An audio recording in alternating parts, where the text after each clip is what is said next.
अगर सख्त और कठोर कदम आपने उठा लिया होता तो आज ये हादसा नहीं होता। जिस तरीके से आज ये दुर्घटना घटित हुई, इसने अंदर से बिल्कुल दिल को हिला करके रख दिया। सारी कोचिंग मानना के विपरीत है। कल आप मेरे साथ चलिए, अभी चलिए मेरे साथ, देखिए कितनी कोचिंग चल रही है। अभी आप अगर कुछ कर लें तो हमारे घर पे तुरंत बुलडोजर आकर के खड़ा हो जाएगा।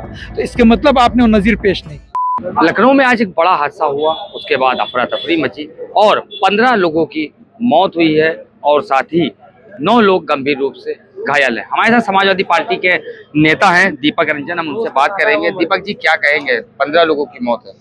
देखिए, आज उत्तर प्रदेश की राजधानी लखनऊ के अलीगंज में जिस तरीके से आज ये दुर्घटना घटित हुई, इसने अंदर से बिल्कुल दिल को हिला करके रख दिया। मैं परिवार के प्रति शोक संवेदना प्रकट करना चाहता हूँ। जितने लोग मृत हैं उनको ऊपर वाला अपने श्री चरणों में स्थान दे।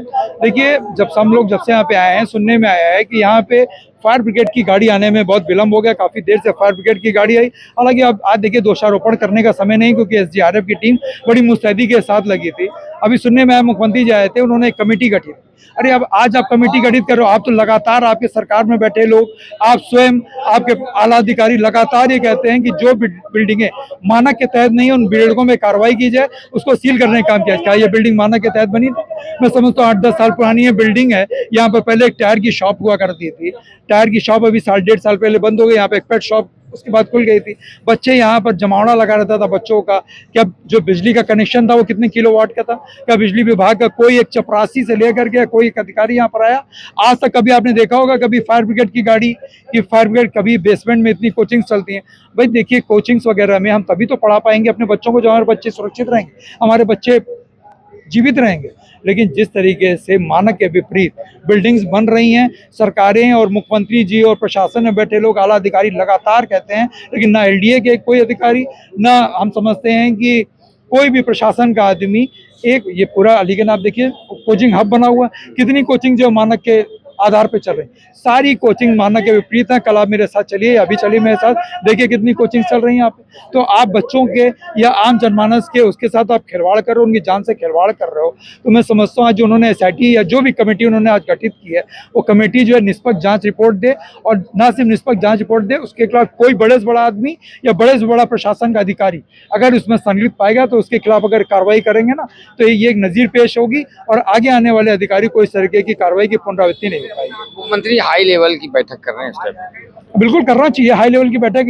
इनको चेता इन्होंने भाई, अब इनको चेताई, अब इनको समझ में आई कि किस तरीके से जो है इतने जो बच्चे जो हम लोगों ने गंवा दिए, जिन बच्चों की जानें चली गई, क्या उन बच्चों की जानें वापस आ सकती हैं? आप कितनी भी हाई लेवल कमेटी बिठा दीजिए, या हम समझते हैं आप रॉ बिठा दीजिए, लेकिन जिन बच्चों की जानें चली गई, क्या वो बच्चे वापस आ सकते हैं? इसके मतलब अधिकारियों के, आपके इंस्ट्रक्शंस का, आपके कहने का, आपके आदेश का अधिकारियों के कान पे जू नहीं रेंग रहा है। अगर उनके कान पे जू रेंग रहा होता, चाहे एलडीए के अधिकारी हो, चाहे लखनऊ प्रशासन के लोग हों, चाहे नगर निगम के लोग हों, अगर मानक के विपरीत अगर कोई बिल्डिंग बनी हो, चाहे मेरी हो, चाहे आपकी हो, चाहे बड़े से बड़े किसी की हो, मंत्री की हो, नेता की हो, अधिकारी को, अगर वो बिल्डिंग सील होने लगे ना, तो आगे कोई हिम्मत नहीं जुटा पाएगा। इस तरह क्या लगता है आपको, जिस तरह से एक हादसा देखा जाए, लखनऊ में कई हादसे हो चुके हैं, चाहे वो हजरतगंज की बात करें, वहाँ पे भी एक होटल में आग लगी थी, उसमें भी कई लोग मरे थे, उसके बाद भी क्या अधिकारी जानते नहीं? क्या मतलब क्या निकल कर सामने आ रहा है? देखिए, उस बिल्डिंग में आज तक बुलडोजर नहीं चला। आम लोगों के घरों में बुलडोज कर दिया जाता है, उनके बिल्डिंग्स को बुलडोज कर दिया जाता है, लेकिन मैं समझता हूँ लेवाना सूट आज भी उसी तरीके से चल रहा है, उसी तरीके से खड़ा हुआ है, या शायद हो सकता है चल ना रहा हो, सील हो, लेकिन बिल्डिंग तो आज तक नहीं टूटी हो। अभी आप अगर कुछ कर लें तो हमारे घर पे तुरंत बुलडोजर आकर के खड़ा हो जाएगा। तो इसके मतलब आपने वो नज़ीर पेश नहीं की। अगर आपने नज़ीर पेश कर दी होती तो इस तरीके के हादसे नहीं होते। जब आप किसी बड़ी मछली को पकड़ेंगे ना, तो छोटी मछली अपने आप जो है वो डरी रहेगी, खौफ के साए में रहेगी। लेकिन आपने कोई कार्रवाई तो की नहीं। क्या कार्रवाई की आपने? अगर आप कहते हो, बड़ी बड़ी बातें करते हो, अगर आपके अधिकारी आपकी सुन नहीं रहे हैं, तो आपको एक सख्त और कठोर कदम आपको उठाना चाहिए।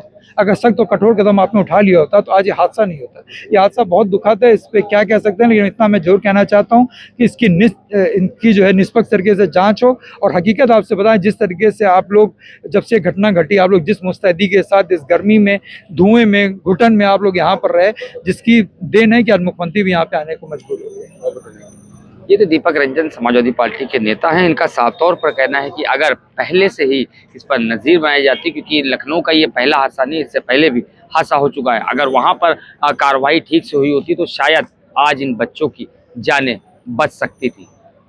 सहयोगी नितेश के साथ शादाब सिद्दीकी, एशियन न्यूज़, लखनऊ।